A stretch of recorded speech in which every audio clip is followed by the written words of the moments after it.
Hi there. Very good day to everyone. Thanks very much for joining us today as well in B-TIC Talks on Sunday.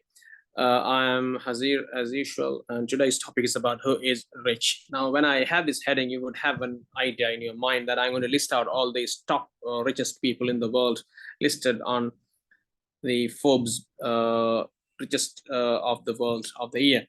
But it is not what I'm trying to make mention of. I'm trying to tell you who can be called rich. What's the definition of richness? That is what the idea is all about. Now, when you ask someone who is rich, you would say a guy who's driving luxurious cars on the streets and they live in a posh neighborhood. They have fancy clothes, branded clothes. They have multiple five-star holidays around the world. They are the people that we call rich. That's the definition. Now, if that is the case, these people also rich. Now, when you have money, what you do, you try out new bottles, you go behind brand new girls, you start clubbing, you go for gambling, you try all those crooked businesses to earn money because it's fun for you. Okay, this is what I'm calling crazy. If you have money, if you don't know how to use that money to be rich, it is when I'm calling crazy. Right now, the real richness is not this. We call this, if you have multiple thousands of dollars in your bank account, in multiple bank accounts, in multiple currencies, in different countries. You have commercial properties rented to people. You have passive earnings, a lot of money to your account. You have bars of gold reserves in your reserve. You have $1 billion business running with so many employees and loads of turnover in it. If you have all of those things, we feel that I'm rich. In fact, I'm calling you guys temporary guardians of these properties, because if you die now, the next moment, all of these wealth will be transferred to someone and you will be buried inside a graveyard alone, naked. You never bring anything with you.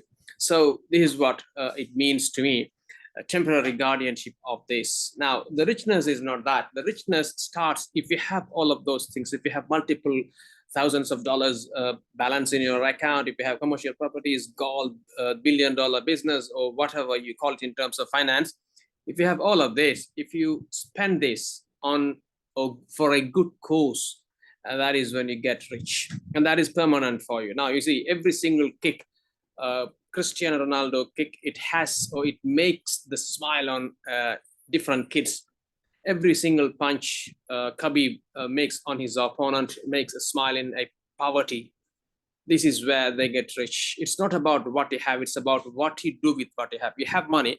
If you throw that for gambling, it is not about richness. If you throw that money to quench some hunger, to dress the needy, to give some shelter to those who don't have any house to live, any home to live, this is when we call richness. Now, if you are a lawyer, if you are a doctor, if you are a teacher, you might not have loads of money in your bank account to throw that to the society, but you have loads of opportunities. There are so many people, they're fighting for justice and they don't have anything in their pocket to afford the legal fee.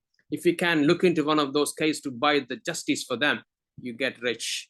If you're a doctor, there are people struggling for life and they don't have enough money in their pocket to afford that medical charges. They can't pay the medical bill. If you can provide them one free operation for them, that is when you get rich. If you're a teacher, there are so many kids, they don't have any means to go to school to pay for their tuition fee. If you can do some free things for them, you get rich. You don't need to have money to get rich. So money doesn't have anything to call you rich. If you have money, if you use that money for a good cause, we can call you rich. Now, rich people, they do this. You know the terminology, writing off things. We use this terminology in business, in our day-to-day finance, accounting. We do this because if somebody owes you money, if they can't afford to pay it, if you don't have any means to collect that, you try out all the means that you have. You go to the police, you go to the courts, you take all the legal actions, and you try everything out. If you can't do those things, you write them off. It is not because to forgive him. It is because to balance your accounts. Now, rich people, when they give money, if your borrower can't pay it, what you do, you write it off. If you are a vegetable shop, if somebody walks inside your shop with $1 or $2 to buy a mixture of vegetable, we obviously know that money is not enough to buy everything but he wanted. But if we can provide him the mixture of all vegetable, and he can bring that to his home. He can cook it, and he can send his kids to bed without any hunger. Where he owes you money because you have given that for less money. The money he had was not enough to purchase. Then what you do, you give it to him, then you write it off. Okay, this is richness. And I tell you one strategy finally, if you want to take everything with you when you die, if you want to live passively, meaning after your demise, you will still be living in this world if you do this now. Number one, or one of the examples that you could do is build a well, an example. If that, as long as the well survives in this world, you will be surviving here. Build an orphanage if you have money. And as long as that orphanage serves orphans in this world, you will be alive. If you plant a tree, that tree can outlive another duration of your lifetime. It can live for another 70, 75 years as of your time. So you'll be having double time in this world. As long as this tree is providing some shadow for people, or this tree provides some fruit for the others, you will be getting the benefit of it. This is when you live passively. And if you have a property, provide that to build a school, build a museum, and that is again passive living. This is when you get rich. It's not about what you have in your bank account. It's about what you have done with the bank account that you have, the society, so that you can live passive.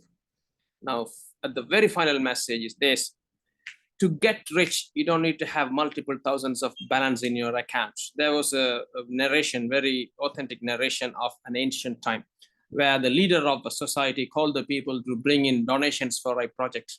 Everybody brought in so many things. People brought in gold coins, multiple thousands of gold coins, loads of money, loads of animals, loads of horses, camels, and things like that. One guy brought in a blanket and a empty cup. Now people were laughing at him because everybody has brought in big amount of things, and this guy has brought in only these two. And the leader looked into this context and he said, out of all of you guys, this is the best guy. Do you know why? Because he brought in everything what he had in his account, in his home. There's nothing left at his home. He only had this blanket and the cup, and then he brought everything 100%. But you guys brought in 100 horses. You have 200 horses in your farm. You brought in multiple thousands of gold coins, but you have extra money left in your bank at your home. So the final message for you: if you don't come to this context, you spend, you invest, you give out what you have totally. Until you come to this point, you never get rich. Thank you very much.